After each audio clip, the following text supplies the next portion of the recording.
what the Capri should have been.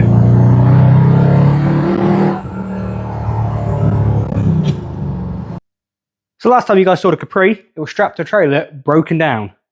Now, thankfully, wasn't the engine, wasn't transmission, wasn't the ECU, it was this. One of these. So some of you may have guessed right. I did pulley, and yes. Now, none of you actually spotted it in the previous video, but when the belt was off, you could see the belt sitting around the back of this pulley. Why? Because the pulley has sheared in too. So it's not an unreliable engine. It's not a horrific failure. It's not because it's a Mercedes. It's simply that part there, I can't remember what engine that will come off of, but it's probably somewhere between 80 and 100 odd thousand miles. So it's a bit of plastic. It's done well. So I think we should get it fixed, shouldn't we? So why did that cause me to break down? Well, of course, as soon as that broke, all the ancillaries stopped being driven. Now, I've only got a couple on here, mainly the alternator and the water pump. Critically, the water pump. So I'm driving along thinking, this don't seem right. When I look at my gauges, luckily I had them, and I noticed the temperature sitting at 98 degrees. Now this engine tends to run with this whole setup spot on at sort of 90 to 91 degrees, which is perfect. I'm sure from factory they run a bit hotter, but the way I've designed it is to sort of sit at 90 degrees, which it's great at. Until the other day. And then, that wasn't good. So, all I have to do, put a new belt on it, put this one here, which is a used one, but I have purchased a brand new one for the whole sum of £9.31 for a Febby part, so that is ridiculously cheap.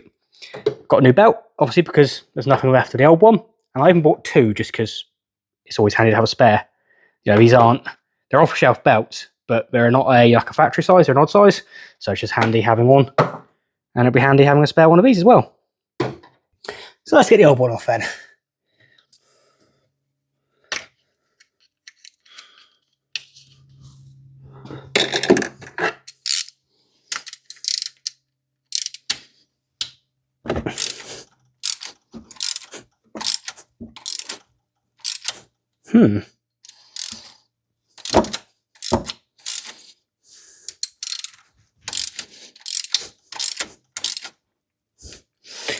Bit canny threads.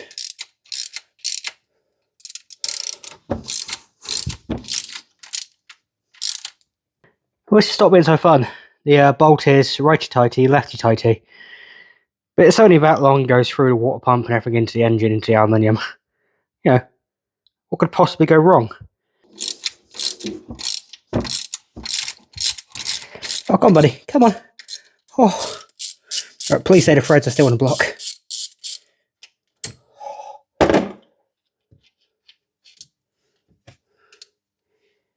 So we got a thread or so in here. Maybe aluminium looks. Looks like we may have stripped a thread. Nothing I can do about that right now, because that sits that far in through the water pump into the engine.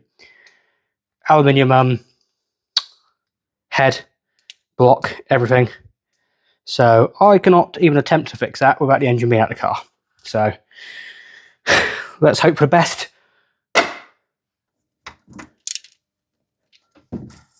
Spins nice and freely, perfect. 25 whole Newton meters.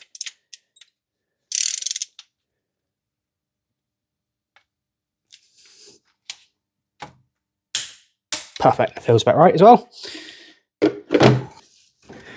Check it's sat on everywhere.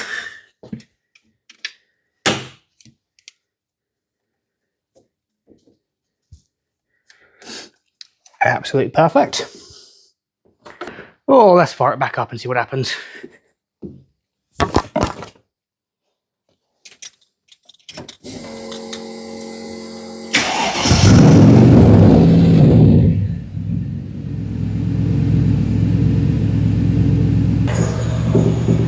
So, temperature's climbing, battery is charging.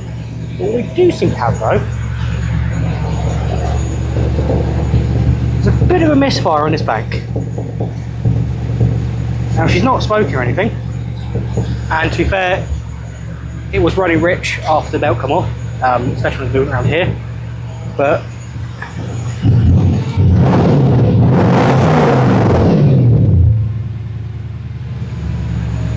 so far so good. So we'll let the thermostat open, make sure his coolant's circling around, and then I guess we should probably test drive it, shouldn't we? Perfect. Nope. Right, so we're back out on the road again, finally. Temperatures good, 90 degrees, voltage good, 13.8 charging, oil pressure good. So, surely, we should be pretty good, right?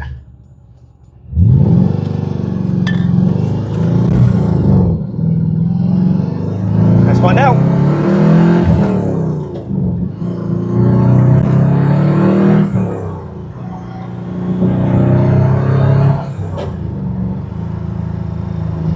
No visible smoke, nothing amiss yet. Obviously, the main concern is with it getting hot, it could have warped the heads, done the head gasket. Now that could be detrimental. That would be, yeah, really aluminium engine. New engine's the easiest option. So let's just give it a little go and see.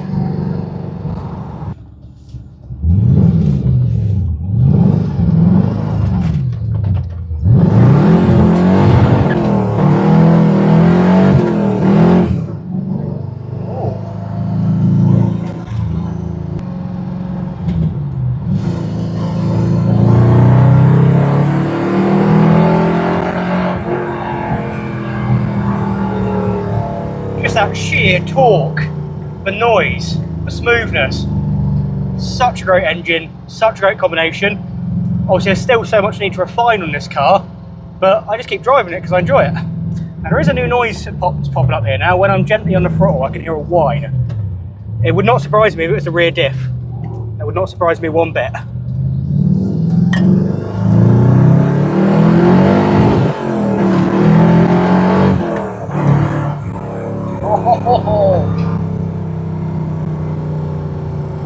Just, this is what a Capri should have been.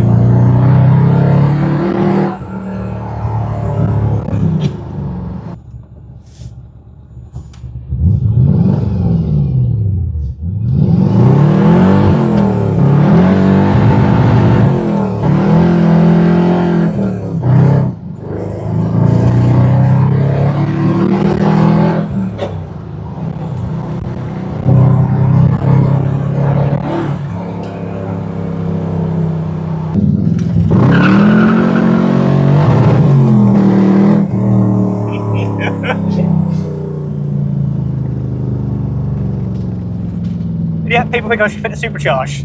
I would love to. It really doesn't need it. Like, this is already too much power and torque for a road Capri anyway.